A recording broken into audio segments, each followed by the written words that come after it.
Creation, అద్భుతమైన creation కలిగించి మనం మ్యాథ్స్ వల్ల మన మ్యాథ్స్ చాలా వరకు one who is intelligent in mathematics is intelligent in all subjects. జనరల్గా ఎక్కడైనా జరిగేది, మీరు ఎక్కడైనా వెళ్తే any person who is intelligent in mathematics definitely is intelligent in all aspects and all subjects. జనరల్గా అలా జరుగుతుంది. అందుకే గతంలో ఎంబీబీఎస్ కొట్టాలన్నా ఆ రాయల్ సబ్జెక్ట్కి సపోర్ట్ చేసింది మ్యాథమెటిక్స్. అలాంటి గణిత దినోత్సవాన్ని, జాతీయ నేషనల్ మ్యాథమెటిక్స్ జాతీయ గణిత దినోత్సవాన్ని జరుపుకుంటున్న శుభ్రత వేదికపై ఉన్న వైస్ ప్రిన్సిపాల్ సువలి గారికి, maths madam, hour beloved maths madam,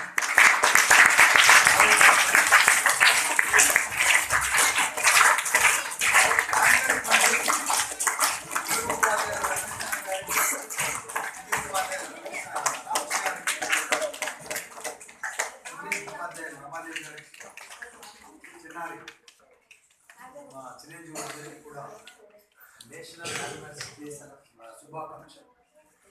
my best wishes on this auspicious day. Particularly 1887 December 22వ మద్రాసులోని అంటే తమిళనాడు ప్రావిన్స్లోని ఒక చిన్న పల్లెటూరులో రామానుజన్, శ్రీనివాస్ రామానుజన్ అయ్యంగారు ఒక బ్రాహ్మణ కుటుంబంలో జన్మించారు.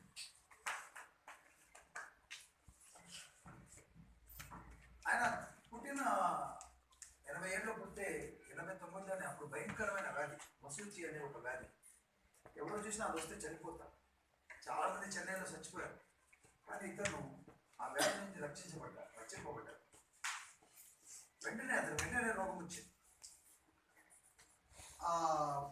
ఏదో ఒక ప్రత్యేకమైన పరిస్థితుల్లో అతను బతికి బయటపడ్డాడు. ఒక మేధావిగా ప్రపంచానికి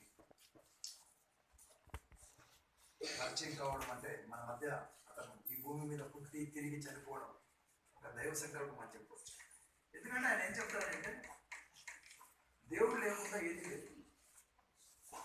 there is no god, nothing on this land, nothing on this earth. దేవుడు లేకుండా ఏది లేదని నమ్ముతారు ఆయన నమ్మినవాడు. అంటే ఆయన కుటుంబ నేపథ్యం కూడా అలాంటిది. ఈరోజు కూడా మీరు ఇస్రోలో చూస్తే రాకెట్ లాంచింగ్ ఎప్పుడైనా ఉన్నాయి, ఖచ్చితంగా వెంకటేశ్వర స్వామికో లేదా ఇంకొక దేవుడికో భక్తితో దాన్ని అయ్యా సక్సెస్ అయ్యేట చూడండి. ఆ విధంగా ఈయన జన్మించిన 32 సంవత్సరాల తర్వాత 1920 ఏప్రిల్ 26 చనిపోయారు. 32 సంవత్సరాలు, 32 ఇయర్స్ జరుగుతున్నట్టుగానే 32 ఇయర్స్ అయిపోయింది. 33 ఇయర్లో ఉన్నాడు, అప్పుడే చనిపోయాడు. ఇప్పుడు అంత చిన్న వయసుకే అంత పెద్ద మెడవతను ఎలా వచ్చిందంటే అతనికి ఒక ఉత్సాహం, నేర్చుకోవాలని తప్ప 10-12 సంవత్సరాల వయసులోనే ట్రిగోనమితి, మేమంతా మామూలుగా చెప్తాము ట్రిగోనోమెట్రీ అని, ట్రికోనమితి.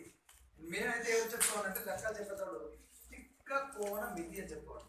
అంటే తిక్కలతనం కలిగి ఉన్న కోణంతో ఉన్న శాస్త్రం తిక్క కోణ మితి అని అంటే ఇది ఒక ట్రిగోనమితిలో ఇంగ్లీష్లో అనొచ్చు, తెలుగులో.